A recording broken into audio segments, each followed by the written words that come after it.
You ever watch something and immediately think, yeah, this is my kind of dumb fun? That's how Ultimate Avengers starts, campy in the best way. You've got Captain America storming a Nazi base, patriotic music playing, it's like a comic book come to life, but not the shiny, polished MCU stuff. This is raw, a little awkward, and weirdly charming. Captain America, Nazis, Ultimate Universe. Honestly, what more do you need? Now let's talk Bruce Banner. This version isn't brave, he's not cool, he's Weasley, jittery, soft-spoken, a guy who runs to his own experiment like he's trying to prove something. And I like that. He feels more like a real person, less heroic, more desperate, more human. A lot of people don't know this, but so much of the MCU came from this world. Frozen Cap came from Ultimate Marvel. Quippy Tony Stark with charm and baggage came from Ultimate Marvel. Even Nick Fury being modeled after Samuel L. Jackson, yeah. That started right here. Ultimate Marvel laid the blueprint for modern superhero movies. And I love the quiet drama between Betty and Bruce.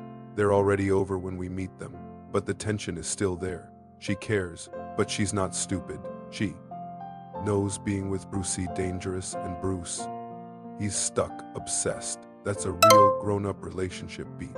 Not flashy, but effective, and man. You know, this is old school because Jarvis is still a person, not an AI. Just a guy in a suit with a voice like a butler. A reminder, this is not your clean-cut MCU. This is messier, grittier. Then there's Bucky. He didn't become the Winter Soldier. He just got older, lived his life, married Gail. Yeah, that Gail. It's kind of wild, but also kind of beautiful. Cap comes back to a world that moved on. Bucky's a grown man, people aged, and Cap, he's the one out of place. That's a different kind of pain, and it hits Ultimate Thor though. Few people thought he was a hippie with a hammer, stole some Swedish tech, started saving whales, called himself the God of Thunder, and at first, yeah, he looked crazy, but then he proves it. Even when they strip away his powers, he still stands tall, still protects people. That's Thor, whether he's got lightning or not. Cap too, they gave him depth, PTSD displacement, the trauma of being a weapon in a world that doesn't remember him. He's not just a leader here, he's a man trying to hold it together. Now that first mission, disaster, no teamwork, no plan, giant man's just smashing buildings, Wasp is flying in circles, and Hank's just being Hank. Even Nick Fury seems like he's had enough of him, and honestly, same. Meanwhile, Banner's off doing his own thing, not helping the team, just injecting himself with his own blood, obsessed with fixing himself. He's not trying to save the world. He wants to be strong. He wants to matter, and there's something brutally honest about that in the Ultimate Universe.